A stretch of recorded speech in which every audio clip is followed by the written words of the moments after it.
and come back. You come from a family of achievers. Your sisters are big achievers. Your brother is a professor of astronomy. You are a gold medalist, double gold medalist, electrical engineering, computer science, both. So what did your mother put in the sambar that all of you all turned out to be these geniuses? It is a good value system, I feel, that education should be respected. The treasure was always books. Yeah. So I don't remember any time my mother buying any gift to us other than books. Of course, some dresses and all will buy, Diwali, but birthday is always a book. And that loving books, and books are like our siblings, and having our own library became part of our life. So that led to us probably the seeking knowledge or love for knowledge. And love for knowledge became a passion, and that passion probably excelled us. Even when I was a little girl, I think books were my whole life. Yesterday I posted a picture of my school days, and 2-3 people who were in my school said, we always saw you, you had the short hair, you always had a book in your hand. Then one of them said that you were a girl who had Mills and Boons, used to cover it with brown paper to not show people that you're reading Mills and Boons. But I think people are very judgmental what books you read. I think if you just read any sort of books, then that's a getaway into reading, and you go on to read more esoteric books as you go Actually, on. you should read all kinds of books. Yeah, that's it, everything. And All, even, like I see movies, all different types of movies I see. I think you see more movies than I do. Probably yes. Probably yes. Did all your male colleagues treat you with respect, or was there Most- some initially, disdainful male attitude? initially in college, my classmates felt very strange to have a girl in the class, like a new animal in the zoo kind.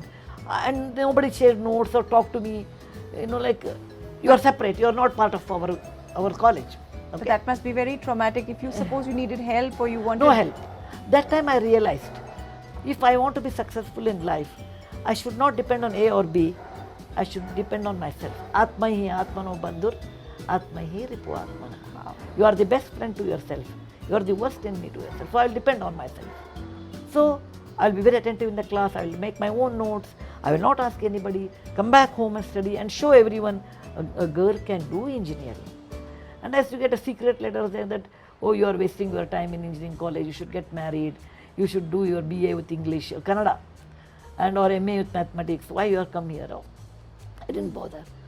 No, but being a girl and in this college without a bathroom, there are other situations. You get your period. How do you manage that? I should be careful. I should be careful. But so many hours in between. Yeah, but I should be careful. You keep the double.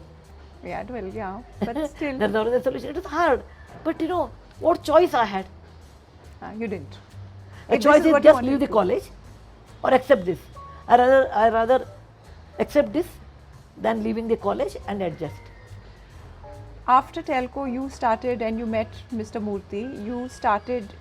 You helped him in Infosys and started all of that.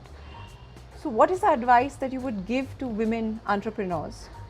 Actually, I want to tell you a very funny incident. I was in Nashik and when I was talking to somebody, this Mrs. Murthy, you are an idealist. I said, is it? I never thought about it. They said, whole your life you look at it, you are never practical. I said, why? You would have been a good doctor if you would have gone for medical, your dad was a doctor. Then you married to a man who did not have a job. Then whatever little savings you saved, you gave it to your husband. Is it not all impractical? I said, maybe your way. But I always felt what I felt legally, ethically right, I have done.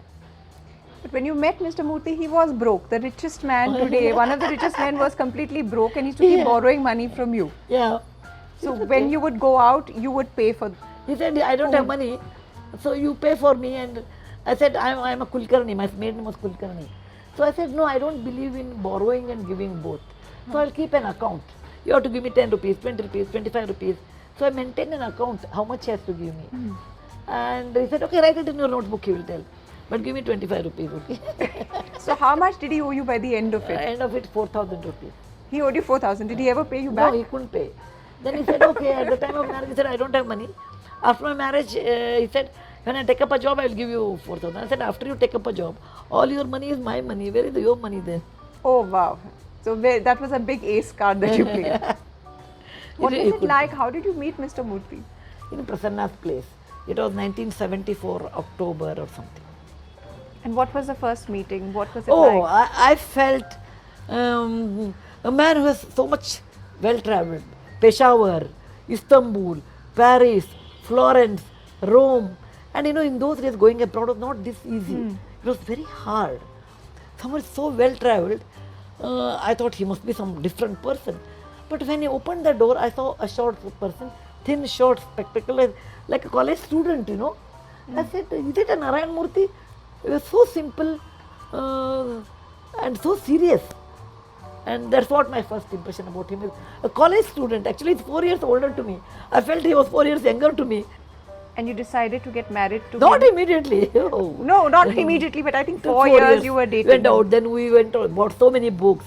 And book was always linked between me and Murthy, even to this day. We enjoy sharing the book. Now we don't share, we buy separately. Because I said, I have to read first and he has to read first, etc. I remember when I met you a few years ago, you told me about